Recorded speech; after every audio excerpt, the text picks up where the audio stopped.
अपना काम कर रहे हैं।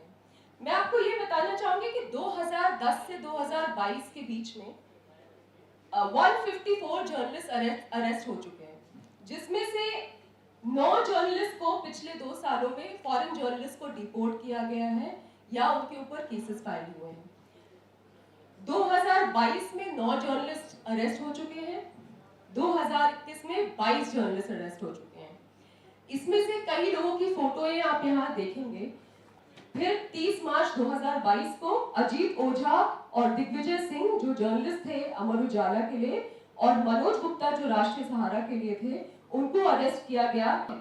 ऐसा कुछ नहीं है कि सरकार पे कुछ हो रहा है, मगर उन्होंने ये, तो मैं इसलिए आपको एग्जांपल दे रही हूँ कि छोटी छोटी चीजें जो स्टैब्लिशमेंट को चैलेंज कर रही है उसके बारे में रिपोर्ट करने से आपके ऊपर ये हो रहा है, उनको अरेस्ट किया गया। साथ ही साथ पवन, क्योंकि आप सब जानते हैं कि 800 रुपए की एक स्टोरी पे जो आपका घर नहीं चल सकता है, तो बहुत सारे फ्रीलांसर बहुत कुछ अलग काम भी करते हैं। तो पवन जायसवाल अपने घर में एक परचून की दुकान भी चलाते थे, तो उनके ऊपर ये केस हुआ कि ये पत्रकार नहीं है, ये एक्चुअली दुकान चलाते हैं, ये पत्रकार नहीं है, ये दुकान चलाते हैं, इनका अपना पर्सनल मोटिव है, इस वजह से इन्होंने ये स्टोरी करी है। पिछले कुछ महीनों में पवन जायसवाल की डेथ हो गई क्योंकि उनको कैंसर हो गया था और केस लड़ते लड़ते उनके पास इतने पैसे बचे नहीं थे कि वो ढंग का इलाज करा सके। मैं आपको इसलिए ये बता रही हूँ क्योंकि बहुत ये जो लाइन है कि कौन पॉलिटिकल प्रिजनर है, कौन जर्नलिस्ट है, कौन एक्टिविस्ट है, ये सारी लाइंस इसलिए ब्लर्ड हो गई है क्योंकि आप बेसिक कुछ रिपोर्ट करने जाते हैं जमीन पर तो आप एक्टिविस्ट भी कहला जाते हैं, आप पत्रकार भी कहला जाते हैं, आप इंटेलेक्चुअल भी कहला जाते हैं, बट बेसिकली आज सुबह ही मैं क्योंकि यहाँ आ रही थी तो मैं रुपेश की फोटो वहां लगी हुई है। रुपेश को जुलाई में अरेस्ट किया गया था, 3 महीने हो गए हैं और आज उनकी वाइफ इप्सा, क्योंकि वो स्कूल में पढ़ाती है, उनका बच्चा क्लास 4 में है और वो लगातार उनको दूसरे शहर में मिलने जाना होता है रुपेश से, तो उनको अपनी परेशानियां जिसको अभी मैं बताऊंगी, मगर रुपेश को 3 हफ्ते तक 6x8 के कमरे में रखा गया। उनके ऊपर NIA का केस भी है, UAPA का भी केस है और 13 और केसेस हैं। और इप्सा क्योंकि उनको बार बार जाके वो करना पड़ता है, वो स्कूल में टीचर है तो उनको स्कूल में लगातार छुट्टी नहीं मिल सकती है, तो अब उनको ये भी हालत हो रही है कि हो सकता है उनकी स्कूल की नौकरी छूट जाए। मैं आपको इसलिए बता रही हूँ कि क्योंकि ऑफन जो लोग काम करते हैं वो तो कर ही रहे हैं, मगर जब एक बार वो अरेस्ट होते हैं, जैसे कि नरगिस ने बताया, बहुत लोगों ने यहाँ पे बताया, जब एक बार वो अरेस्ट हो जाते हैं तो उनके घर वालों को भी क्या झेलना पड़ता है, ये बहुत जरूरी है ध्यान में रखना। उसके अलावा मैं कुछ लोगों के नाम आपको याद दिलाना चाहूंगी, इसलिए भी क्योंकि हम इतने डिसेंसिटाइज हो चुके हैं, हमारे बीच में अरेस्ट होना, केस होना इतना नॉर्मलाइज हो चुका है कि हम अक्सर भूल जाते हैं। प्रेस फ्रीडम को लेके और पॉलिटिकल प्रिजनर क्या है उसका फर्क आप ये भी समझिए। 2016 में मैंने एक स्टोरी करी थी जहां पे मैंने इन्वेस्टिगेट किया था कि किस तरह से RSS से जुड़ी संस्थाएं ट्राइबल बच्चियों को नॉर्थ ईस्ट से गुजरात और पंजाब ले जा रही हैं उनको हिंदुत्व आइडियोलॉजी सिखाने के लिए। तो जो केस मुझ पे फाइल हुए थे, 3 केसेस फाइल हुए थे, उसमें एक था दंगे भड़काने का केस जो कि एक्चुअली गुवाहाटी हाई कोर्ट के असिस्टेंट सॉलिसिटर जनरल ने फाइल किया था। मैं आपको ये इसलिए बता रही हूँ कि बहुत जगह, अभी अगर आप सिद्दीक कप्तान के केस की बात हो रही थी, जुबैर पे जब केस हुआ तो बात हो रही थी, बहुत जगह छोटे छोटे जगहों में जो कोर्ट की बेंच है या कोर्ट है वहां पे कंप्लीट पॉलिटिसाइजेशन हो गया है, जहां पे वकील, जज और इस तरीके के बहुत सारे लोग जो बड़ी बड़ी पोजीशंस पे बैठे हुए हैं वो खुद ऐसे केसेस फाइल कर रहे हैं। और मुझ पे दंगे भड़काने का केस इसलिए हुआ था क्योंकि उन्होंने मेरे आर्टिकल में से एक पैराग्राफ उठा के बोला कि इस पैराग्राफ से दंगे भड़क रहे हैं। मैं ये एग्जांपल इसलिए भी बोल रही हूँ क्योंकि आज मैं अभी भी जेल में नहीं हूँ, मैं यहाँ पे बैठी हूँ, और इसलिए मैं याद दिलाना चाहती हूँ कि ऐसे जिनकी भी आप फोटोएं देख रहे हैं यहाँ पर, उसके अलावा बहुत सारे लोग हैं जो छोटे शहरों में हैं जो लगातार केसेस लड़े हैं, उनकी भी बात हमें करना जरूरी है। तो केसेस को दोहरा रही हूँ मैं। 14 फरवरी 2022 को फहद शाह को अरेस्ट किया गया था, जो कश्मीर वाला चलाते थे। जब उनको बेल मिली कुछ 2-3 हफ्ते बाद, उनको उसी दिन फिर से अरेस्ट कर लिया गया क्योंकि उन पे मल्टीपल केसेस लगे थे, और उसके 1 महीने पहले उनके ट्रेनी को भी अरेस्ट किया जा चुका था। उसके बाद 15 मार्च को गौरव बंसल, जो एक रिपोर्टर थे पंजाब केसरी के लिए, उन्होंने रिपोर्टिंग करी थी कि कैसे ईवीएम टैंपर्ड है।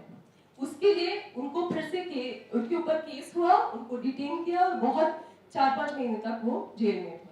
फिर 30 मार्च 2022 को अजीत ओझा और दिग्विजय सिंह, जो जर्नलिस्ट थे अमर उजाला के लिए, और मनोज गुप्ता, जो राष्ट्रीय सहारा के लिए थे, उनको अरेस्ट किया गया क्योंकि वो फिर से पेपर लीक, एग्जाम का पेपर लीक हो गया था, उस पर रिपोर्ट कर रहे थे। अब पेपर लीक करना और उस पर स्टोरी करना ऐसा कौन सा पॉलिटिकल एक्ट है? ये अपना काम है, ऐसा कुछ नहीं है कि सरकार पे कुछ हो रहा है।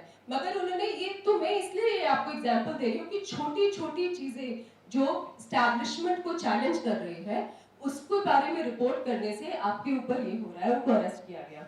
17 अप्रैल 2022 को अब्दुल आला फाजली, एक स्टूडेंट है कश्मीर के, उन्होंने एक आर्टिकल लिखा था, उनके घर पे रेड हुआ, उन्होंने आर्टिकल लिखा था the shackles of slavery will break. उनको कश्मीर वाला में वो पब्लिश हुआ था, उनको भी उठाया गया। 20 जून 2022 को 4 जर्नलिस्ट जो अग्निपथ प्रोटेस्ट को कवर कर रहे थे पटना में, उनको भी अरेस्ट किया गया। तो आप प्रोटेस्ट कवर नहीं कर, ये कोई पॉलिटिकल ऐसे मेरा मतलब ये है कि it's not even like something directly that the government has done, something that is happening, you are covering it, whether there is a paper leak, whether people are coming outside asking for challenging a scheme that has been launched, that can get you inside.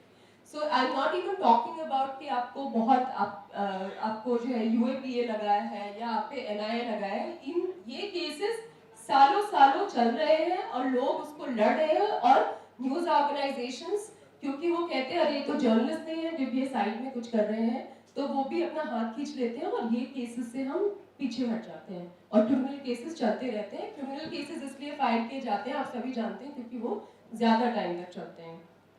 फिर 26 जून 2022 और उस वक्त तीस्ता सेतरगाद को arrest किया गया। जून में ही जुबैर को भी अरेस्ट किया गया।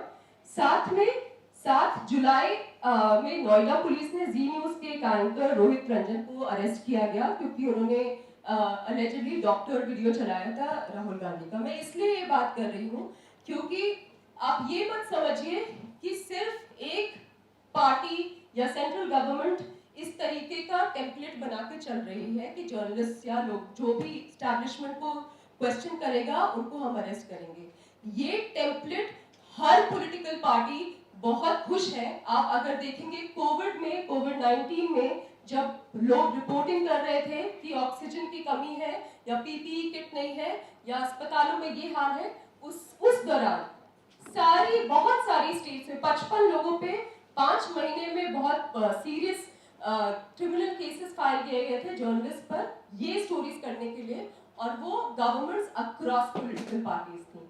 So all political parties are actually very happy with this template because they don't like the establishment to be challenged, and that is something we really need to remember. क्योंकि कुछ cases हमने यहाँ देखे हैं जो बहुत पहले से चल रहे हैं और उसका कंटिन्यूएशन अभी से चल रहा है।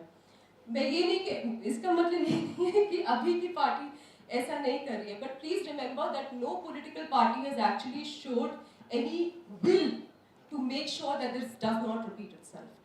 उसके बाद 2 जुलाई 17 में फिर से आप रुपेश कुमार 2022 में अरेस्ट हुए थे, उनकी बात इसी तरीके से मैं ये लिस्ट फॉरवर्ड कर दूंगी। 2021 के भी बहुत सारे केस हैं, जिसमें एक केस के मैं बारे में बताना चाह रही थी, जिसमें किशोर राम उत्तराखंड में थे। वो फरवरी 2022 में अरेस्ट हुए। वो भी दलित कम्युनिटी के थे और उन्होंने रिपोर्ट्स करी थी कि कैसे कास्ट एट्रोसिटीज हो रही हैं उत्तराखंड में, और उनके ऊपर केस हुआ फिर से again charge with promoting enmity among communities. Another case that I want to tell you about, of course, is Manan Garg, which is this photo is here. He's a photojournalist in Kashmir, and he had published among all his work, he used to contribute for a number of organizations. And one of the stories, one of the pictures that the Guardian carried was of an encounter that was conducted between the army in Kashmir and the militants. And because that picture was published, and of course it got international exposure, which is why that was one of the reasons that triggered his arrest. Again, Tanveer Azmi in Bhopal, arrested in 2021. He had actually written about how the Rajgarh district administration was not doing its work during the pandemic. And that is the reason he continues to be in jail.